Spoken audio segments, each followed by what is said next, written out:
ጌታችን መድኃኒታችን ኢየሱስ ክርስቶስ ብርሃነ መለኮቱን ለገለጠበትና ከዘጠኙ አበይት የጌታ በዓላት መካከል አንዱ ለሆነው ለደብረ ታቦር በዓል በሰላም አደረሳችሁ። ይህ ዜና ቤተክርስቲያን ነው። ዜናዎቹን ወደ እናንተ በማድረስ ሰናይት ባንተ አብራችሁ ቆያለሁ።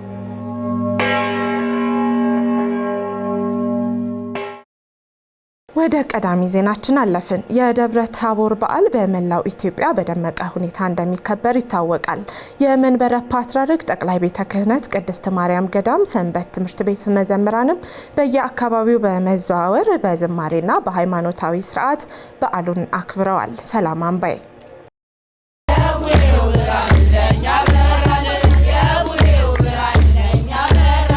የደብረ ታቦር በዓል በኢትዮጵያ ኦርቶዶክስ ተዋሕዶ ቤተክርስቲያን ከሚከበሩ 9 አበይት የጌታ በዓላት አንዱ ነው።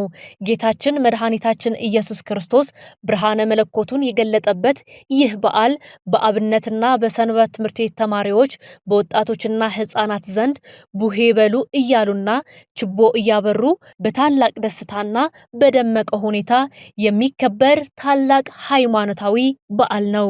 የመንበረ ፓትርያርክ ጠቅላይ ቤተ ክህነት ቅድስት ማርያም ገዳም ሰንበት ትምህርት ቤት መዘምራንም በቤተ ክርስቲያኑና በአካባቢያቸው በመዘዋወር በዝማሬ በዓሉን ሲያከብሩ ውለዋል። በመርሃ ግብሩ ላይ ተገኝተው የደብረ ታቦርን ሃይማኖታዊ ምስጢር ያብራሩት የኢትዮጵያ ኦርቶዶክስ ተዋሕዶ ቤተክርስቲያን መገናኛ ብዙሃን አገልግሎት ስርጭት ድርጅት የአርትዖት ባለሙያ መጋቢ ቡልይ አእምሮ ዘውዴ እንደሚከተለው ብለዋል። በዚህ ተገኝታችሁ በዓሉን በዝማሬ ያከበራችሁ ያላችሁ እህቶች ሕፃናትና ወንድሞች ሁላችሁም እንኳን ለጌታችን ለአምላካችን ለመድኃኒታችን ለኢየሱስ ክርስቶስ የብርሃነ መለኮቱ በዓል በሰላምና በጤና አደረሳችሁ አደረሰን። የሐዲስ ኪዳን ደቀ መዛሙርቱን ይዞ ወደ ረጅም ተራራ ይዟቸው ወጣ ነው የሚለው። ረጅም ተራራ የሚለው ብዙ ምስጢር ያለው ነው። እንግዲህ እስከ መንግስተ ሰማያት የሚደርስ ተራራ ነው። የደብረ ታቦር ተራራ የቤተ ክርስቲያን ምሳሌ ነው። ቤተ ክርስቲያን ደግሞ አድራሻዋ መንግስተ ሰማያት ስለሆነ ይህ የደብረ ታቦር ተራራ የቀራንዮ እግር ነው። ከደብረ ታቦር ተራራ ወደ ደብረ ዘይት ተራራ፣ ከደብረ ዘይት ተራራ ወደ ቀራንዮ ተራራ፣ የቀራንዮ ተራራ ቀራንዮ ደብረ ታቦር ተራራ ላይ ምስጢረ መለኮቱን ገልጧል። ደብረ ዘይት ተራራ ላይ የመምጣቱን ምስጢር አስተምሯል። ደብረ ቀራንዮ የቀራንዮ ተራራ ላይ ደግሞ ስጋውን ቆርሶ ደሙን አፍስሶ ዓለምን አድኗል። ስጋውን ቆርሶ ደሙን አፍስሶ ቤተክርስቲያን ከመሰረተ በኋላ ቤተክርስቲያን ደግሞ የመንግስተ ሰማያት መግቢያ በር ስለሆነች ረጅም ተራራ ሚለው መነሻው የደብረ ታቦር ተራራ የደብረ ዘይት ተራራ የቀራንዮ ተራራ ሆኖ መድረሻው ግን ደብረ ጽዮን የሚባለው የመንግስተ ሰማያት ተራራ። ስለዚህ ረጅም ተራራ ማለት የደብረ ታቦር ተራራ የመጨረሻ አድራሻው የት ነው ከተባለ መንግስተ ሰማያት ወይም ደግሞ ሙሽራው ክርስቶስ በሚኖርባት በደብረ ጽዮን ተራራ በመንግስተ ሰማያት ለዘላለም እንድንኖር ማድረግ ስለሆነ ወደ ተራራው የወጡ ደግሞ የብሉይ ኪዳን ሰዎች አሉ፣ የሐዲስ ኪዳን ሰዎች አሉ። ንጹሃን በድንግልና የኖሩ አሉ፣ አግብተው የኖሩ አሉ፣ የሐዲስ ኪዳን ሰዎች አሉ። ሁሉም ተጠቃለው መንግስተ ሰማያት መግባት እንደሚችሉ ለማሳየት ወይም ደግሞ የሐዲስ ኪዳኗ ቤተክርስቲያን መጻሕፍተ ብሉያትንም መጻሕፍተ ሐዲሳትንም ተርጉማ አስተካክላ አረጋውያንንም ወጣቶቹንም ሁሉም እናት መሆኗን ለማሳየት ወደ ተራራው ይዟቸው ወጥቷል። ጌታችን መድኃኒታችን ኢየሱስ ክርስቶስ ደቀ መዛሙርቱን ይዟቸው ወደ ተራራ መውጣቱ የመጨረሻው አድራሻችን ሙሽራው ክርስቶስ በሚኖርባት ደብረ ጽዮን በመንግስተ ሰማያት ለዘላለም እንደምንኖር ማሳያ ነው ሲሉ መጋቢ ቡልይ ጨምረው ገልጸዋል። በዚህ መኖር ለኛ መልካም ነው ማለቱ ግን ቦታው መልካም ነው፣ ክርስቶስ አለ፣ ሐዋርያት አሉ። በዚህ መኖር መልካም ነው የሚለው ያን ጊዜ ለጊዜው ሐሳቡ ተቀባይነት አልሆነም። ለምን? ገና ያላለቀ ታሪክ አለ። ክርስቶስ ይሰቀላል፣ ስጋው ይቆረሳል፣ ደሙ ይፈሳል፣ ገነት ትከፈታለች፣ ሲኦል ትዘጋለች። የዓለሙ መዳን ገና ስላልታወጀ የዓለሙ መዳን የሚታወጀው ደብረ ታቦር ተራራ ላይ ሳይሆን ቀራንዮ ተራራ ላይ ነው ገና አለ ሲባል የቅዱስ ጴጥሮስ ሐሳብ ያን ጊዜ ውጤታማ አልሆነም። ግን በዚህ መኖር ለኛ መልካም ነው የሚለው ይህ አገልግሎቱን በቤተ ክርስቲያን የሚደረገው ስርዓት ዛሬ እናንተ ከብፁዓን አባቶች ቤት ተገኝታችሁ እየዞራችሁ ለታላላቆቻችሁ ክርስቶስ ከመንደር ለይቶ አውጥቶ ራሱ ክርስቶስ በተገኘበት የሐዲስ ኪዳኗን ቤተ ክርስቲያን ስርዓት ያሳየበት ይህ ሁሉ የተፈጸመበት ታላቅ ምስጢር የታየበት በዓል ስለሆነ በድጋሚ እንኳን አደረሳችሁ። በተመሳሳይ የሰንበት ትምህርት ቤቱ መዘምራን አስተባባሪ ቀሲስ ካሳሁን እንዳለ በዓሉ ከሃይማኖታዊ ይዞታ ባሻገር ያለውን ማህበራዊ ፋይዳ አስመልክተው አስተያየታቸውን ሰጥተዋል። እንግዲህ የጌታችን የአምላካችን ኢየሱስ ክርስቶስ ብርሃነ መለኮቱን በደብረ ታቦር ላይ የገለጸበት በዓል እያከበርን ነው። በተለምዶ ቦሄ እየተባለ ይጠራል። ያው ከግዕዝ የወጣ ቃል ነው እና በራ፣ አንጸባረቀ፣ ተለወጠ የሚለውን እሳቤ ለማመልከት ነውና ይህንኑ በህፃናት በተለይም ኢትዮጵያ ኦርቶዶክስ እምነት ውስጥ ያሉ ህፃናት በተለይም የአብነት ተማሪዎች ይህንን በዓል በትልቅ ሁኔታ በመዝሙር በማህሌት ይከበራል። ከነዛ ውስጥ እንግዲህ በተለይም ታዳጊ ወጣቶችና ህፃናት በዓሉን በተመለከተ ዜማ ፈጥረው ግጥም ገጥመው በየጎረቤቶቻቸው በየአካባቢያቸው እየዞሩ ምስጋና ለእግዚአብሔር፣ ጎረቤቶቻቸውን ደግሞ ክረምቱ ወጣ ተስፋ ደረሰ እያሉ ብስራትም መልእክትም እንደገና ደግሞ በጌታችን በአምላካችን በኢየሱስ ክርስቶስ የተገኘውን ታላቅ የተስፋ ብስራት እየነገሩ የምናከብረው ታላቅ በዓል ነው።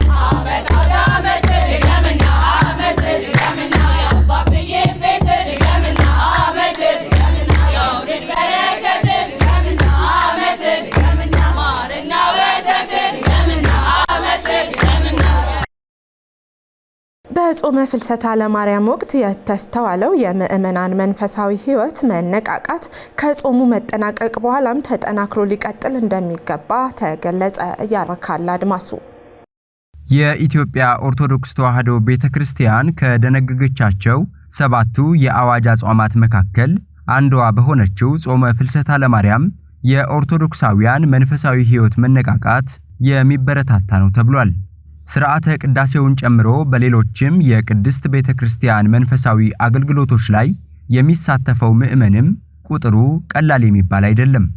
አሁን ይህ ወቅት ክርስቲያኖች የቅዱስ ኤፍሬምን ውዳሴ ማርያም እየሰሙ በረከት የሚያገኙበት፣ የአባ ሕርያቆስን ቅዳሴ እየሰሙ በረከት የሚያገኙበት፣ የአባ ጊዮርጊስ ዘጋስጫ ድርሰት የሆነው መጽሐፈ ሰዓታቱን በመቆም በረከት የሚያገኙበት ነውና ይሄ ወቅት ከሌሎቹ ጊዜያት ከጾሙም በላይ ከጾሙም በተጨማሪ በተለያዩ ቅዱሳን አባቶች በረከት በስተን የምንባረክበት ነው።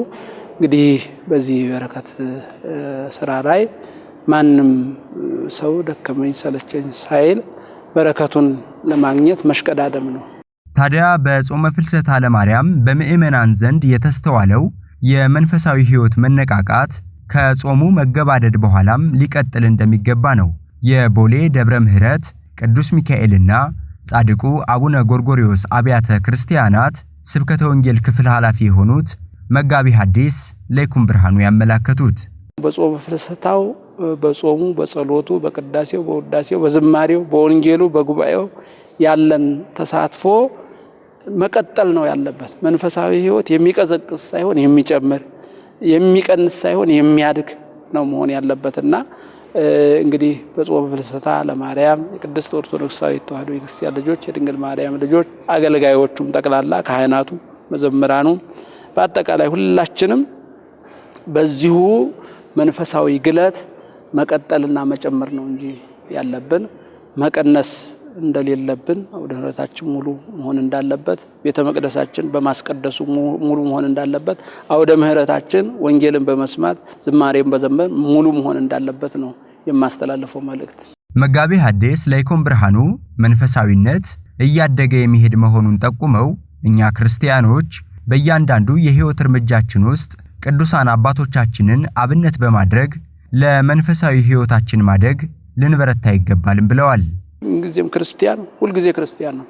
ሁልጊዜ መንፈሳዊ ነው መሆን ያለበት እንጂ የጾምን ወቅትና ጊዜ ጠብቆ ክርስቲያን ከዚያ ውጪ ባለው ሁኔታ ደግሞ እንደው ከክርስትና በማይጠበቁ ሁኔታዎች ላይ መንቀሳቀስ ይሄ አግባብ አይደለምና እነዚህ ቅዱሳን የበቁ የምንላቸው አባቶች የጽድቅ እድገታቸው እያደገ እየጨመረ ከ30 ወደ 60 ከ60 ወደ 100 እያደገ ነው እንጂ የሚሄደው እየቀነሰ አይሄድም። በእንጦጦ ሐመረኖ ቅድስት ኪዳነ ምህረት አንድነት ገዳም ጾመ ፍልሰታን ምክንያት በማድረግ መንፈሳዊ አገልግሎቱ ተጠናክሮ እየቀጠለ እንደሆነ ተገለጸ። መምህር ኪዱ ዜናዊ በእንጦጦ ሐመረኖ ቅድስት ኪዳነ ምህረት አንድነት ገዳም ጾመ ፍልሰታ ለማርያም ምክንያት በማድረግ መንፈሳዊ አገልግሎቱ ተጠናክሮ መቀጠሉን ተገልጸዋል። በአንድነት ገዳሙ ጾመ ፍልሰታ ለማርያም ምክንያት በማድረግ በሁሉም ዘርፍ መንፈሳዊ አገልግሎቱ ተጠናክሮ እየተሰጠ መሆኑን የገዳሙ አፈ መምህር መልአከ ፀሐይ አባ ቀለመወርቅ አዳሙ ተናግረዋል። ይህ ሱባኤ እንደ ኢትዮጵያ ኦርቶዶክስ ተዋሕዶ ቤተክርስቲያናችን በተለይ እዚህ ቦታ ለየት የሚያደርገው ከሀገር ውስጥም ከውጭም ብዙ በርካታ ምእመናን ይመጣሉ። ይህንን ታሳቢ በማድረግ መንፈሳዊ አገልግሎት ከምንም በላይ ተደስተው በስጋም በነፍስም የሚጠቀሙበት ስለሆነ እኛ ቅድመ ዝግጅት ቀደም ሲል አድርገናል።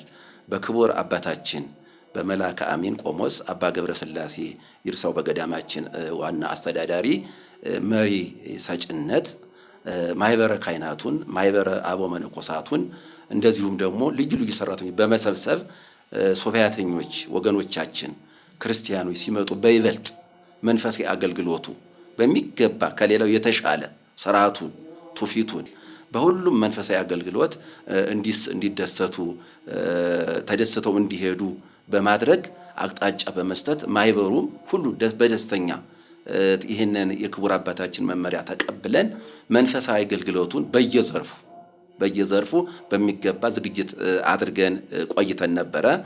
ያው የቤተ ክርስቲያናችን ስርዓት አላትና ከሰዓታቱ ጅምር ማለት ነው። ሰዓታት እንግዲህ ከምንም በላይ መንፈሳዊ አገልግሎት ለህይወታችን የሚጠቅም ለመንግስተ ሰማያት ደግሞ ያን ተስፋ የምናደርግ እሱንም የምንወርስበት ትልቁ ከፈጣሪያችን ጋር የምንገናኝበት በተለይ እውነት ለመናገር ሌሊት ላይ ማርያም ሲባል የእመቤታችንን በረከት ለማግኘት የመጡ ምእመናን አባቶች አበው መነኮሳት በማይጠንት ስለ ማርያሙን ይዘው በጣም ልዩ ነው። ምድራዊ አይመስልም፣ ሰማያዊ ነው የሚመስለው። ስለዚህ ይሄንን በማድረግ ቅድመ ዝግጅት አድርገን ስለነበረ ልክ 3 ሰዓት ይደወላል።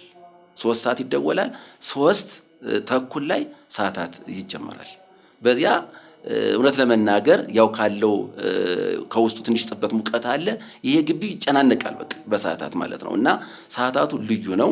ልክ ሰዓታቱ በወጣው መርሃ ግብር መሰረት በመርሃ ግብር ፕሮግራም ነው የምንመራው። እስከ 11 ሰዓት ሰዓታት ነው። እስከ 11 ሰዓት 3 ሰዓት ይደወላል። 3:50 ላይ ወይም 3:30 ላይ ሰዓታቱ ይጀመራል። እስከ 11 ሰዓት ሰዓታት ከ11 እስከ 12 ሰዓት ደግሞ ጸሎተ ኪዳኑ ይደረሳል ወይም እናከናውናለን። ከ12 ሰዓት ደግሞ እስከ 3:30 ስብሐተ ነግ መምህራኑ ሊቃውንቱ ስብሐተ ነግ ማለት ነው። 3:30 ላይ ደግሞ ውዳሴ ማርያምና ቅዳሴ ማርያም ትርጓሜ ይካሄዳል። ከዚያ ልክ 5 ሰዓት ላይ ሲሆን ስብከተ ወንጌል ምእመናን ሲመጡ ለቅዳሴ የሚዘጋጁ ከሱባኤተኛው ውጪ ከሩቅም ከቅርብም ለማስቀደስ ይመጣሉ። ያ ደግሞ ትልቁ ጎን በጎን መጀመሪያ ለቅዳሴው እንዲዘጋጁ ለንስሐ እንዲዘጋጁ ለስጋው ደግሞ እንዲዘጋጁ ደግሞ ከ5 ሰዓት እስከ 6 ሰዓት ስብከተ ወንጌል ይሰጣል። ልክ 6 ሰዓት ላይ ቅዳሴ ይገባል። 6 ሰዓት ላይ ይገባል። ልክ እስከ 9 ሰዓት ስርዓተ ቅዳሴ ያልቃል። የተወሰኑ ደቂቃዎች ነው ትንሽ ጊዜ ያለ እንጂ ከዚያ ቀጥለን ደግሞ 10 ሰዓት ደግሞ የጸሎተ ወንጌል ወይም ደግሞ የምላ ደወል ድምጽ ይሰማል። ልክ 10:30 ላይ ጸሎተ ወንጌል ከዚያ ደግሞ ልክ እስከ 11 ሰዓት ድረስ ከዚያ በኋላ የስብከተ ወንጌል ራሱን የቻለ አለው እስከ ድረስ ነውና በጣም ደስ የሚለው ሰዓቱ ተከፋፍሎ በመርሃ ግብር በፕሮግራም የሚመራውና መንፈሳዊ አገልግሎት እጅግ ምእመናንም ሐሳብ እየሰጡ ስለሆነ በጣም ደስ የሚለው በዚህ ነው እያሳለፍን ያለ ነው። የገዳሙ አፈ መምህር መልአከ ፀሐይ አዳሙ አክለውም የአንድነት ገዳሙ የወንጌል አገልግሎት ላይ ትኩረት አድርጎ እየሰራ መሆኑን ይገልጻሉ። እውነት ለመናገር ትልቁና ዋናው መቼም ወንጌል ነው። ከወንጌል የበለጠ ነገር የለም። ወንጌል ያው ከጌታችን ከአምላካችን ከመድኃኒታችን ከኢየሱስ ክርስቶስ የተሰጠን ትልቁ መመሪያ ነው። ያለ ወንጌል ሕይወት የለም። በነገራችን ላይ እኛ ከምንም በላይ ደግሞ ወንጌል ላይ ነው ትኩረት የምናደርገው። ምክንያቱም የሚመጣው አብዛኛውን ደግሞ ወጣት ነው።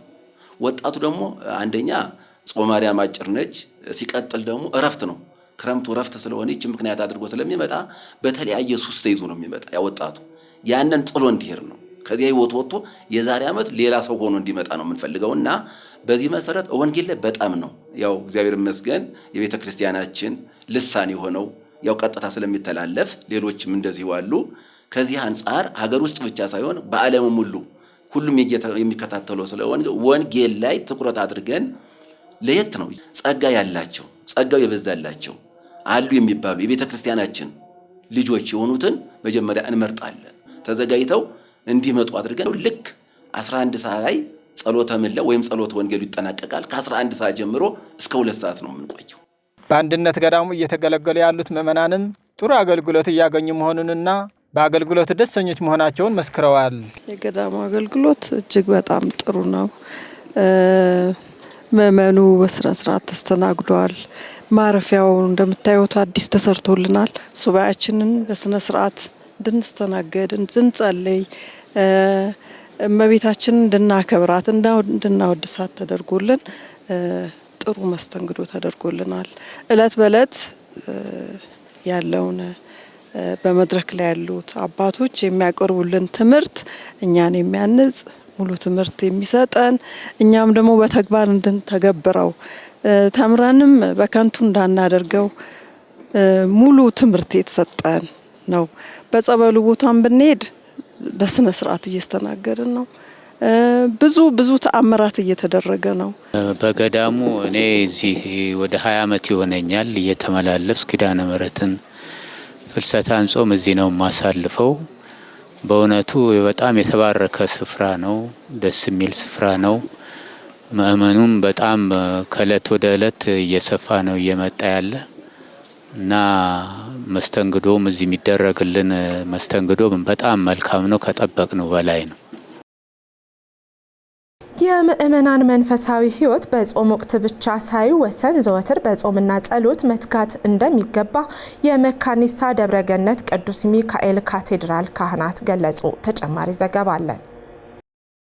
በኢትዮጵያ ኦርቶዶክስ ተዋሕዶ ቤተክርስቲያን ስርዓት መሰረት ካሉ 7 አጽዋማት መካከል አንዱ የሆነው የጾመ ፍልሰታ በመካኒሳ ደብረገነት ቅዱስ ሚካኤል ካቴድራል በሰፊው አገልግሎት እየተካሄደ ይገኛል። የደብሩ አስተዳዳሪ መላካሪያም አባ ኃይለ ማርያም በፍቃዱ በደብሩ የሚከናወነው አገልግሎት ሰፊ መሆኑንና ማህበረ ምእመናንም እየተሳተፉ መሆኑን ተናግረዋል።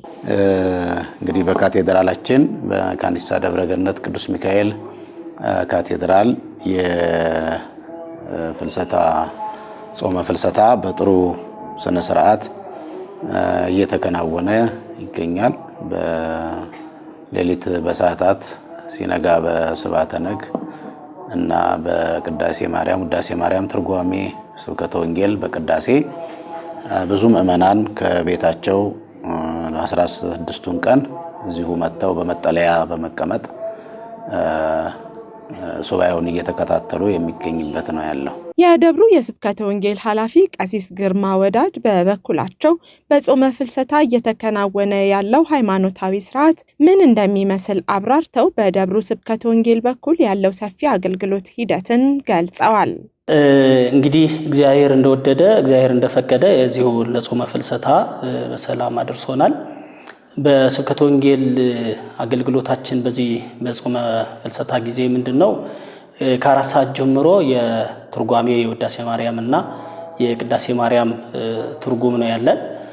ይሄ ከ4 ሰዓት እስከ 5 ተኩል ይቆያል። ለ30 ደቂቃ ደግሞ ከሰባኪያኑ ወይም ከእንግዶች ተጋብዘው ትምህርተ ወንጌል ይሰጣል። እንደዚሁም በቁርባንም ጊዜ በተመሳሳይ በማታውም በሰርክ ጉባኤያት በተመሳሳይ እየተሰጠነ ያለውና እነዚህ እስካሁን ድረስ በዚህ አይነት መልክ ነው የጾመ ፍልሰታን በትምህርተ ወንጌል ስብከተ ወንጌልን በተመለከቱ አገልግሎቶች ላይ እያሳለፍን ያለ ነው ማለት ነው። እንደ መካኒሳ ደብረገነት ቅዱስ ሚካኤል ካቴድራል በእቅድ ነው የምንመራው። አመታዊ እቅዶች አሉን። እነዚህ ያው ጉባኤ ላይ እንደተለመደው የሰርክ ጉባኤ አለ፣ ወርሃዊ ጉባኤያት አሉ። በእቅድ ውስጥ ደግሞ ልዩ አብይ ጉባኤያት የሚባሉት በአመት ውስጥ የምናከናውናቸው በትንሹ ከ7-8 ጊዜ በላይ ልዩ ጉባኤያት ከነዚህ ከሰርክ ጉባኤያትና ከወርሃዊ ጉባኤያት ተጨማሪ ለ4 ቀንም ለ5 ቀንም እንደየጉባኤው ይዘት በተለያየ ትምህርት ስርዓት አስተምህሮ በዚሁ በቤተክርስቲያኒቱ አስተምሮ ሕግ መሰረት በተለያዩ ትምህርቶች ላይ ያተኮረ ትምህርቶች ይሰጣል። ዓመታዊ እቅዶችን ይዘን ነው የምንመራው። ጾመ ፍልሰታ መላው ምእመናን በጸሎት የሚተጉበት መሆኑ ይታወቃል ያሉት የደብሩ ዋና ጸሐፊ መላከ ብስራት አክሊሉ ወረሰም እንዲሁ በዕለት ተዕለት ክርስቲያናዊ ሕይወታችን መረዳዳትና መተሳሰብ አለብን ብለዋል። ቅድስተ ቅዱሳን እመቤታችንን በማሰብ ሁሉም በአንድነት ከህፃናት ጀምሮ ከታላላቅ ከትንሽ እስከ ትልቅ የእመቤታችን ፍቅር እያሰበ የሚጸልይበት የሚያዝንበት ከፍ ዝቅ ብሎ ጸሎቱን የሚያሳርግበት ሰዓት ነው። ይህ ጸሎት ደግሞ የጸሎት መጀመር ሳይሆን ፍጻሜ ነው። ጸሎት ደግሞ በፍቅር አንድነት ብዙ ጊዜ ጸሎታችን ዝም ብሎ ዛሬ መተን እመቤታችን አስበን ነገ የምንለያይ ሳይሆን ጸሎታችንን እያደረግ ፍቅር የበለጠ ኢትዮጵያ አገራችን የፍቅር የመተሳሰብ የአንድነት አገር ስለሆነች ያ የነበረ ከአባቶቻችን የወረስነው ፍቅር መለያየት ሳይሆን አንዱ ላንዱ መደጋገፍ ደካሞችን ማያት ችግረኞችን ማያት እኔ ብቻ ልብለጥ እኔ ብቻ ልታይ እኔ ብቻ ልበልጽግ ሳይሆን ይህ ጸሎት እንዳለቀ ደግሞ ድሃዎችን በመጠየቅ ሁሉም ምእመናን አንድ ሆኖ ከቤተ ክርስቲያናችን ጎን ተሰልፎ በጸሎት እየተሳሰበ በፍቅር በአንድነት እንዲኖር የሁላችንም ጸሎት ነው ማለት ነው። በመጨረሻም የቅዱስ ሲኖዶስ ዋና ጸሐፊና የራያ ሀገረ ስብከት ሊቀ ጳጳስ ብፁዕ አቡነ ዲዮስቆሮስ ታላቁ አባት ባህታዊ አባ ተስፋ ማርያም ጌታሁን ከዚህ ዓለም በሞት በመለየታቸው የተሰማቸውን ጥልቅ ሐዘን ገልጸው ለመላው የራያና አካባቢው ሕዝበ ክርስቲያን አባታዊ መጽናናትን ተመኝተዋል። መምህር ፍቃዱ ኪሮስ የቅዱስ ሲኖዶስ ዋና ጸሐፊና የራያ ሀገረ ስብከት ሊቀ ጳጳስ ብፁዕ አቡነ ዲዮስቆሮስ በራያ ሀገረ ስብከት በአላማጣ ከተማ ወረዳ ቤተ ክህነት በደብረ መድኃኒት ኩበ ኢየሱስ ካቴድራል ከግማሽ ክፍለ ዘመን በላይ በዓት ዘግተው በጾም በጸሎትና በታላቅ መንፈሳዊ ተጋድሎ የኖሩት ታላቁ አባት ባህታዊ አባ ተስፋ ማርያም ጌታሁን በተወለዱ በ100 ዓመታቸው ከዚህ ዓለም ድካም ማረፋቸው ተከትሎ የተሰማቸውን ጥልቅ ሐዘን ገልጸዋል። ብፁዕነታቸው በባህታዊ አባ ተስፋ ማርያም ረፍት ባስተላለፉት የሐዘን መግለጫ መልእክት ለመላው የራያና አካባቢው ሕዝበ ክርስቲያን አባታዊ መጽናናትን ተመኝተዋል። ብፁዕ አቡነ ዲዮስቆሮስ ባስተላለፉት በዚህ የሐዘን መግለጫ ላይ የታላቁን የቤተ ክርስቲያን ሊቅ የቅዱስ ያሬድን በመጥቀስ ነገረ ገሉ ማዕረር ለተናግሮ እጹብ ግብር ወደ በርሱኒ አክሊል ዚያስዮ መኮንነ ጽድቅ የተጋሎ ነገር ያማረ ስራውንም ለመናገር ድንቅ የሆነ በራሱም ላይ መኮንነ ጽድቅ እግዚአብሔር የሚያስረክበው እንዲል የመንሳት አክሊል የሚቀዳጅ ነው በማለት የባህታዊ አባ ተስፋ ማርያም መንፈሳዊ ሕይወትና የጽናት ጉዞ አድንቀዋል። ክለውም ባህታዊ አባ ተስፋ ማርያም የላመ የጣመ ሳይቀምሱ የሞቀ የደመቀ ሳይለብሱ በዓት አጽንተው ሥርዓተ ምንኩስናውን አክብረው ድንቅ በሆነ መንፈሳዊ ተጋድሎ ከ50 ዓመት በላይ የኖሩ መሆናቸውን ገልጸው ለአካባቢው ሕዝበ ክርስቲያን የእምነትና የመንፈስ ጽናት እውነተኛ ምሳሌ የነበሩ መሆናቸውን ተናግረዋል። በተጨማሪም ብፁዕነታቸው በአሁኑ ወቅት ጥላቻና መራራቅ በበዛበትና ሕዝባችን በልዩ ልዩ ችግር ውስጥ ባለበት በዚህ ፈታኝ ወቅት ለእውነትና ለፍትህ የቆሙ በጸሎትና በምክር የሚረዱ ደግ አባትን ማጣት ጉዳቱ እጅግ ከፍተኛ መሆኑን በአጽንኦት ገልጸዋል። ባህታዊ አባ ተስፋ ማርያም ግንቦት 28 ቀን 1918 ዓመተ ምህረት ቃሊም በተባለች ስፍራ ከአባታቸው ከመምህር ጌታሁን ኃይሉ እና ከእናታቸው ከቅኔ አዋቂዋ እመሆይ ስንዱ ካሳ ተወለዱ። ባህታዊ አባ ተስፋ ማርያም አሉ ከተባሉ የቤተ ክርስቲያን ሊቃውንት ዘንድ እየተዘዋወሩ ሰፊና ጥልቅ የቤተ ክርስቲያን ትምህርት የቀሰሙ ታላቅ ሊቅ ነበሩ። የትምህርት ጉዟቸውንም እጅግ አስደናቂ ነበረ። አባ ተስፋ ማርያም ከፊደል እስከ መዝሙረ ዳዊት ያለውን ትምህርት ከአባታቸው ከመምህር ጌታሁን ኃይሉ ተምረዋል። አባ ተስፋ ማርያም ዕውቀትን ፍለጋ ባደረጉት ሰፊ ጉዞ በርካታ የቤተ ክርስቲያን ሊቃውንትን አግኝተዋል። በደርባ ማርያም ከመምህር አስፋው ጸዋት ወዜማን፣ በአመላ ማርያም ከመምህር መኮንን፣ በፈንግል ጊዮርጊስ ከመምህር ወላ አማኑኤል፣ በላስታ ከመምህር ገብረ ስላሴና በደወት ማርያም ከአለቃ ገበዮ የቅኔ ትምህርትን በጥልቀት ተምረዋል። በተጨማሪም በጎንደር በዓታ ለማርያም ከመምህር አባ ግዑዝ የመጻሕፍት ትርጓሜን እንዲሁም በደርባ ማርያም ከመምህር አምሃ ዘንድ የአእማደ ምስጢር ትምህርትን በመቅሰም ታላቅ ሊቅ ለመሆን በቅተዋል። ይህንን ሰፊ መንፈሳዊ ዕውቀት የቀሰሙት አባ ተስፋ ማርያም ሰኔ 6 ቀን 1945 ዓመተ ምህረት ከብፁዕ አቡነ ይስሐቅ የድቁና ማዕረግን የተቀበሉ ሲሆን በ1946 ዓመተ ምህረት ደግሞ በደብረ ዘመዳ ቅድስት ማርያምና አቡነ በርተሎሜዎስ አንድነት ገዳም የምንኩስናን ማዕረግ ተቀብለዋል። በዚያውም ዓመት የቅስናና የቁምስና ማዕረጋት ከብፁዕ በብፁዕ አቡነ ገብርኤል ተቀብለዋል። ባህታዊ አባ ተስፋ ማርያም በጠይታ አምባ ሚካኤል በዲቁና ያገለገሉ ሲሆን በግርማዊ ቀዳማዊ አጼ ኃይለ ሥላሴ ዘመነ መንግስት በቅድስት ሥላሴ ቤተክርስቲያን ቀድሰው ሲወጡ በንጉሠ ነገሥቱ ትእዛዝ ለጵጵስና ማዕረግ ታጭተው ቀርበው ነበር። ሆኖም ግን የምድራዊ ክብር ፍላጎት ስላልነበራቸው ይህንን ታላቅ ማዕረግ በፈቃደኝነት ሳይቀበሉት ቀርተዋል። በወቅቱም በንጉሱ ትእዛዝ በአውሮፕላን ወደ አስመራ ሄደው እንዲጎበኙ ተደርገዋል። በወሎ ሀገረ ስብከት ሊቀ ጳጳስ በብፁዕ አቡነ ገብርኤል መመሪያ መሰረት ወደ ራያ ቆቦ አውራጃ በመሄድ በስብከተ ወንጌል ለበርካታ ዓመታት አገልግለዋል። በመቀጠልም መቀመጫቸው በራያ ሀገረ ስብከት በአላማጣ ደብረ መድኃኒት ኮበ ኢየሱስ ካቴድራል ካደረጉ በኋላ ላለፉት ከ50 ዓመታት በላይ በኮበ ኢየሱስ ቤተክርስቲያን በዓት ዘግተው ጾሙና ጸሎት ስግደትን የዕለት ተዕለት ሕይወታቸው በማድረግ ኖረዋል። እኚህ ደግ አባት የተቸገሩትን በመርዳት የታመሙትን በመባረክና የተከፉትን በማጽናናት የሕዝብ እውነተኛ መጠጊያ የነበሩ ሲሆን በአላማጣ የቅድስት ሥላሴ ቤተክርስቲያን እንዲሁም የጀነቶ ቅድስት አርሴማ ገዳምን በማሳነጽ ረገድም ትልቅ አሻራ ጥለው አልፈዋል። ባህታዊ አባ ተስፋ ማርያም ባደረባቸው ሕመም ምክንያት በ100 ዓመታቸው ከዚህ ዓለም በሞተ ሥጋ ተለይተዋል። ሥርዓተ ቀብራቸውን በኢትዮጵያ ኦርቶዶክስ ተዋሕዶ ቤተክርስቲያን በራያ ሀገረ ስብከት ለብዙ ዓመታት ባገለገሉበት በደብረ መድኃኒት ኮበ ኢየሱስ ካቴድራል አጠገብ በሚገኘው በራሳቸው ባሳነጹት በቅድስት ሥላሴ ቤተክርስቲያን ሊቃውንተ ቤተክርስቲያን መላው የራያና አካባቢው ሕዝበ ክርስቲያን በተገኙበት ነሐሴ 11 ቀን 2018 ዓ.ም በክብር ተፈጽሟል። ውድ ቤተሰቦቻችን የሰዓቱ ዜናዎቻችን እነዚህ ነበሩ። ቀሪ የኢትዮጵያ ኦርቶዶክስ ተዋሕዶ ቤተክርስቲያን የመገናኛ ብዙሃን መርሃ ግብራት ይቀጥላሉ። ሰላም።